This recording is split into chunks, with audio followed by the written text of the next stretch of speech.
So about 3 weeks ago, I was up late watching videos from a children's YouTuber, Danny, and I saw some video from him where he makes a battle royale with 10,000 players, based on his YouTube comment section.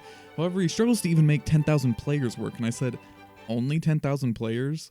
We can go bigger. So I set out to dethrone one of the current game dev kings because apparently I have a death wish.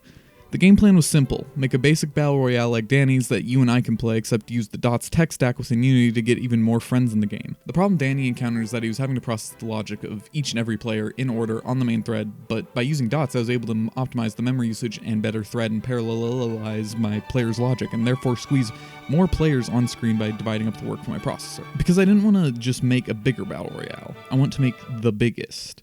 100,000 players to be exact, which is not going to be a simple goal, as I've barely used ECS or Dots, and this is very literally cranking it up from 10 from Danny's video.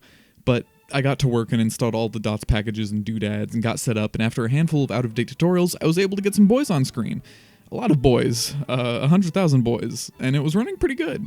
Similar to Danny Boy, though, I'll be classifying 30 FPS as acceptable for a few reasons. One, consoles still use it sometimes, and also my PC's getting old in dog years, and if you have a PC even vaguely newer, it'll probably run this better. After this, I was able to get the boys moving and turning towards me, which made a cool visualizer effect if someone wants to use this for a music video, but then I realized I don't even need to tell them how to turn if they know how to move towards me, because they're literally, I'm telling them how to turn, but they're already moving. Literally telling them how to turn takes double the processing time, so what's the point? We're trying to be efficient here. Also, I would come up with a better solution for this soon, don't worry about it. I came back to this project a few weeks later and got to work on the battle part of this royale. I started making some art such as a gun for the pew pew, and I made a beautiful enemy. A key goal of mine for this project was to wow you with my stunning graphics, so I really pulled out all the stops on this one. I also realized if the enemy is 2D, I can make them always face the player using a billboard shader, and never have to worry about the rotation. Big brain. But before we see what this looks like in game, it's time for our sponsors. Jelly Brawl, go buy my game, please.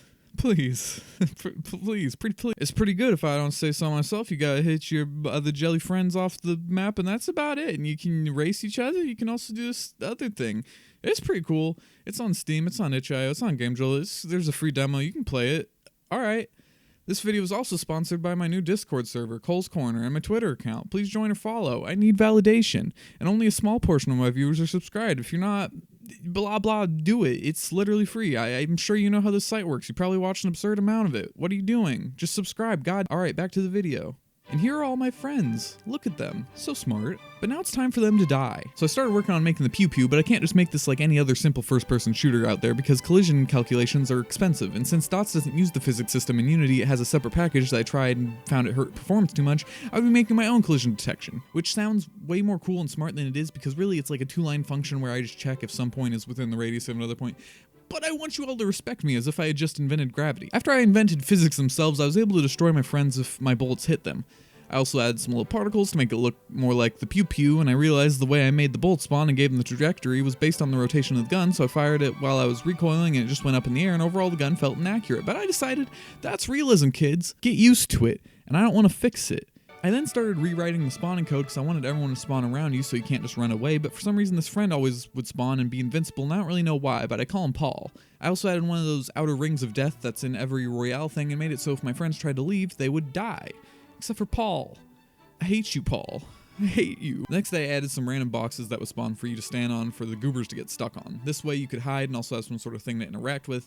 I also just like the idea of being able to stand on something and have a last stand kind of moment as you get surrounded and shoot your way out, but really this just allows you to cheese the game by shooting them all from safety. It was also on this day that I figured out how to get some on-screen displays for how many enemies are remaining, as well as a timer for all you speedrun freaks out there trying to see how fast you can mass murder little friends, you animals.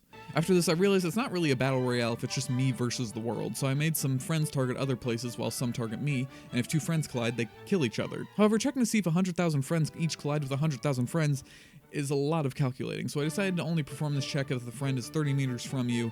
This not only saves on performance, but creates a cool ring-like effect of being in the middle of a massive battle, but not just overwhelmed by a flood immediately at your feet.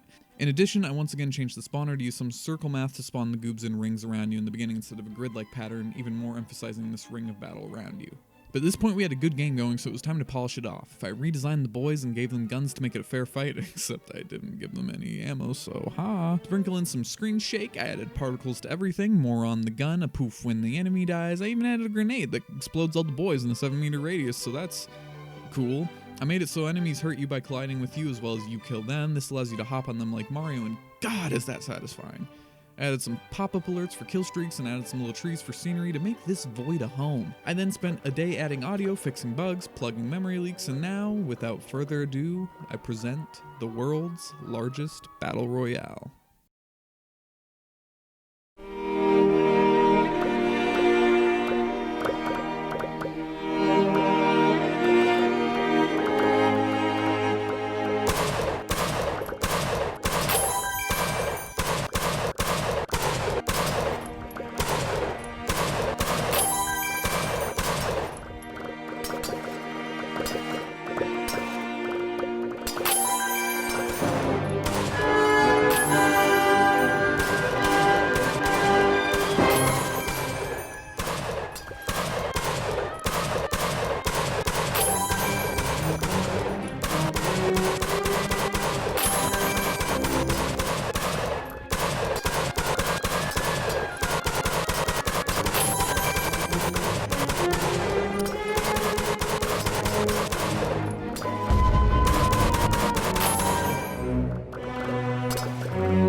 And you can play it yourself. I've posted it on itch.io and GameJolt, and I want you to post videos of you playing it, show you how weaker or stronger your computer is compared to mine, and you can press backspace to bring up the FPS debugger powered by Graphy, thanks Graphy, and show how fast you can kill all the little boys. My best is like 3 minutes, but I bet some freak out there can do it in like 1, and finally I want to throw down the gauntlet to Danny. I poked fun at you in this video, but only because I feel like I'm punching up right now, and I want to see you outdo me like I know you can. Make a game with 1,000,000 enemies on screen, or you can't do that? Thank you all for watching. Love you. Bye.